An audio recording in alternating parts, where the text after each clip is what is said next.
ಕೆಲವರಿಗೆ ವೇದಿಕೆಯ ಮೇಲಿದ್ದಾಗ ತಾವು ಏನು ಮಾಡ್ತೀವಿ ಅನ್ನೋದು ಪರಿಜ್ಞಾನನೇ ಇರೋದಿಲ್ಲ. ತಾವು ಮಾಡಿದ್ದೆಲ್ಲ ಜನ ಒಪ್ಕೊಂಡು ಬಿಡ್ತಾರೆ ಅನ್ನೋದಿರುತ್ತೆ.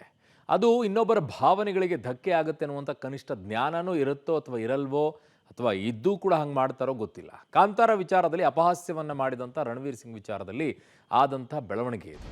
ಏನಾಗಿದೆ? ಕಾಂತಾರ ದೈವದ ಬಗ್ಗೆ ಅಪಹಾಸ್ಯ ಮಾಡಿದಂಥ ರಣವೀರ್ ಸಿಂಗ್ಗೆ ಚಾಟಿ ಬೀಸಿದೆ ಕೋರ್ಟ್ ಇವತ್ತು. ರಣವೀರ್ ಸಿಂಗ್ಗೆ ತರಾಟೆಗೆ ತೆಗೆದುಕೊಂಡಿದೆ ಹೈಕೋರ್ಟ್. ಒಬ್ಬ ನಟನಾಗಿ ನಿಮ್ಮ ವರ್ತನೆ ಒಪ್ಪುವಂಥದ್ದಲ್ಲ,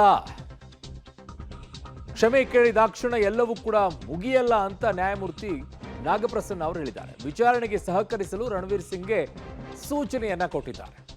ಮುಂದಿನ ವಿಚಾರಣೆಯವರೆಗೆ ಬಲವಂತದ ಕ್ರಮ ಬೇಡ ಅಂತಾನೂ ಕೂಡ ಪೊಲೀಸರಿಗೆ ಸೂಚನೆಯನ್ನ ಕೊಟ್ಟಿದ್ದಾರೆ. ಮಾರ್ಚ್ 2ನೇ ತಾರೀಕಿಗೆ ವಿಚಾರಣೆಯನ್ನ ಹೈಕೋರ್ಟ್ ಮುಂದೂಡಿಕೆ ಮಾಡಿದೆ.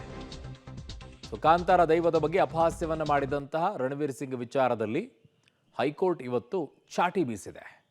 ಒಂದು, ಅವರ ಮೇಲೆ ಕ್ರಮ ಆಗದಿರೋ ರೀತಿಯಲ್ಲಿದೆ, ಅದು ಪೊಲೀಸರಿಗೆ ಕೊಟ್ಟಿರುವಂಥ ಸೂಚನೆ. ಹಾಗಾಗಿ ಒಂಚೂರು ರಿಲ್ಯಾಕ್ಸೇಷನ್ ಇದೆ. ಸೊ ಹಾಗಿದ್ದಾಗ ಏನು ಹೇಳಿದೆ ಇವತ್ತು ಹೈಕೋರ್ಟ್ ಅನ್ನುವಂಥದ್ದನ್ನು ನೋಡೋಣ. ಸೂಪರ್ ಸ್ಟಾರ್ ಆದ್ರೇನು? ಕಾನೂನಿಗಿಂತ ಮೇಲಲ್ಲ. ಯಾರು ಅಷ್ಟೇ ಕಾನೂನಿಗಿಂತ ಮೇಲಿಲ್ಲ. ಯಾರೇ ಇರಲಿ, ಎಂಥವರೇ ಇರಲಿ, ಜನರ ಧಾರ್ಮಿಕ ಭಾವನೆಗಳ ಬಗ್ಗೆ ರಣವೀರ್ಗೆ ಗೊತ್ತಿಲ್ವಾ? ಅದು ಒಂದು ದೈವದ ವಿಚಾರದಲ್ಲಿ ನಾನು ಮಾತನಾಡ್ತಾ ಇದ್ದೀನಿ ಅನ್ನುವಂಥ ಕನಿಷ್ಠ ಜ್ಞಾನ ಇರಲಿಲ್ವಾ? ಇಷ್ಟು ಹಗುರವಾಗಿ ರಣವೀರ್ ಮಾತನಾಡಬಾರದು. ಇವತ್ತು ಇವೆಲ್ಲವೂ ಕೂಡ ಹೈಕೋರ್ಟ್ನಲ್ಲಿ ಪ್ರಸ್ತಾಪ ಆಗಿರೋದು. ಸೊ ಜನರ ಮೇಲೆ ಪ್ರಭಾವ ಬೀರುವಂಥ ರಣವೀರ್ ಜವಾಬ್ದಾರಿಯಿಂದ ಇರಬೇಕು. ಅವರು ಏನೇ ಹೇಳಿದರೂ ಕೂಡ ಅದು ತುಂಬ ಜನರಿಗೆ ಪ್ರಭಾವ ಬೀರುತ್ತೆ. ದೇವರ ಬಗ್ಗೆ ಮಾತನಾಡುವಾಗ ತಿಳಿದುಕೊಂಡು ಮಾತನಾಡಬೇಕಾಗಿತ್ತು. ಆ್ಯಕ್ಟ್ ಮಾಡೋದು ಬೇರೆ, ಏನು ಆ್ಯಕ್ಟ್ ಮಾಡ್ತಾ ಇದ್ದೀನಿ ಅನ್ನುವಂಥದ್ದು ಕೂಡ ಬಹಳ ಮುಖ್ಯವಾಗುತ್ತೆ. ಇನ್ನೊಬ್ಬರ ಭಾವನೆಗೆ ಘಾಸಿ ಮಾಡುವ ಅಧಿಕಾರ ರಣವೀರ್ಗಿಲ್ಲ ಅಂತ ಅತ್ಯಂತ ಕಟುವಾಗಿ ಹೇಳಿದ್ದಾರೆ. ರಣವೀರ್ ಕ್ಷಮೆ ಕೇಳಿದಾಕ್ಷಣ ಹೇಳಿದ್ದೆಲ್ಲ ಮರೆಯಾಗುತ್ತಾ? ಅವ್ರು ಹೇಳ್ತಾರೆ ಸೋಷಿಯಲ್ ಮೀಡಿಯಾದಲ್ಲೆಲ್ಲ ಇದೆ, ಇಂಟರ್ನೆಟ್ಗಳಲ್ಲೆಲ್ಲ ಲಭ್ಯವಿದೆ. ಅದು ಹೋಗಲ್ವಲ್ಲ. ಜನರು ಮರೆಯಬಹುದು, ಆದರೆ ಇಂಟರ್ನೆಟ್ ಮರೆಯೋದಿಲ್ಲ. ಹಾಗೆ ಉಳ್ಕೊಳ್ಳುತ್ತೆ, ಅಚ್ಚಳಿಯದೆ ಉಳ್ಕೊಳ್ಳುತ್ತೆ. ಅದು ವೇದಿಕೆಗೆ ಹೋಗುವಾಗ ಎಚ್ಚರ ವಹಿಸಬೇಕು, ಏನೇನು ಮಾತನಾಡಬಾರದು. ಇದೆಲ್ಲವೂ ಕೂಡ ಇವತ್ತು ಹೈಕೋರ್ಟ್ ಅಭಿಪ್ರಾಯವನ್ನು ವ್ಯಕ್ತಪಡಿಸಿ ಒಂದಷ್ಟು ಖಡಕ್ಕಾಗಿ ಸೂಚನೆಯನ್ನು ಕೂಡ ಕೊಟ್ಟಿದೆ, ಚಾಟಿ ಬೀಸಿದೆ. ಮತ್ತಷ್ಟು ನನ್ನ ಮಾಹಿತಿಯನ್ನು ಪಡ್ಕೊಳ್ಳೋಣ. ಕ್ರೈಮ್ ಬ್ಯೂರೋ ಹೆಡ್ ಆಗಿರುವಂಥ ಮುರಳೀಧರ್ ನನ್ನ ಸಹೋದ್ಯೋಗಿ.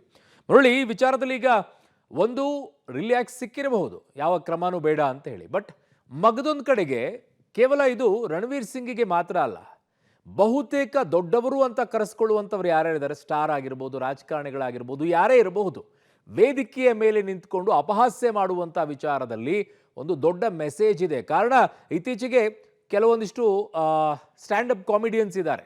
ಅವರು ಯಾವ ವಿಚಾರದಲ್ಲೂ ಕೂಡ, ಯಾವ ಧರ್ಮದ ವಿಚಾರದಲ್ಲೂ ಕೂಡ ತಲೆ ಕೆಡಿಸ್ಕೊಳ್ಳೋದಿಲ್ಲ, ತಮಾಷೆಯಾಗಿ ಮಾತನಾಡ್ತಾ ಇರ್ತಾರೆ.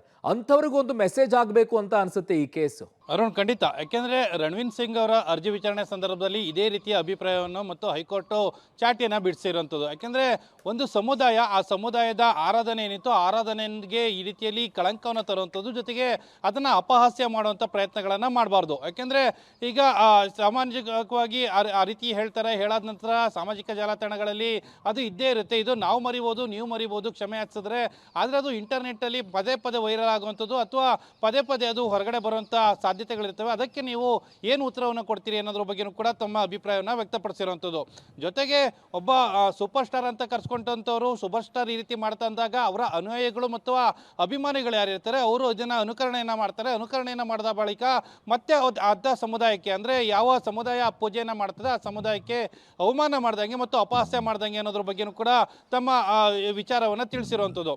ಅದಾದ ಬಳಿಕ ಇನ್ನೊಂದು ಪ್ರಮುಖವಾದ ಅಂಶವನ್ನು ಹೇಳ್ತಾ ಹೋಗ್ತಾರೆ. ಒಬ್ಬ ಸೂಪರ್ ಸ್ಟಾರ್ ಒಂದು ವೇದಿಕೆಯ ಮೇಲೆ ಹೋಗುವಂಥ ಸಂದರ್ಭದಲ್ಲಿ ಯಾವ ರೀತಿಯಲ್ಲಿ ನಿಂತ್ಕೊಳ್ಬೇಕು, ಆತನ ಹಾವಭಾವಗಳು ಯಾವ ರೀತಿ ಇರಬೇಕು, ಜೊತೆಗೆ ಎಷ್ಟರ ಮಟ್ಟಿಗೆ ಎಚ್ಚರಿಕೆಯನ್ನು ವಹಿಸಬೇಕು. ಯಾಕೆಂದರೆ ಒಂದು ದೊಡ್ಡ ಫಂಕ್ಷನ್ ನಡೀತಾ ಇರ್ತದೆ. ಫಂಕ್ಷನ್ ನಡೆಯುವಂಥ ಸಂದರ್ಭದಲ್ಲಿ ಸೂಪರ್ ಸ್ಟಾರ್ ಒಬ್ಬ ವೇದಿಕೆ ಮೇಲೆ ಹೋಗಿ ಏನು ಬೇಕಾದರೂ ಅದನ್ನು ಮಾತಾಡಿದ್ರೆ ಅದರಿಂದ ಆಗುವಂಥ ಡ್ಯಾಮೇಜಸ್ಗಳೇನಿರುತ್ತೆ ಆ ಡ್ಯಾಮೇಜಸ್ಗಳನ್ನು ಮತ್ತೆ ತುಂಬಿಕೊಡೋಕ್ಕೆ ಸಾಧ್ಯ ಇಲ್ಲ ಅನ್ನೋದ್ರ ಬಗ್ಗೆಯೂ ಕೂಡ ಹೈಕೋರ್ಟ್ ಅಭಿಪ್ರಾಯವನ್ನು ವ್ಯಕ್ತಪಡಿಸಿರುವಂಥದ್ದು.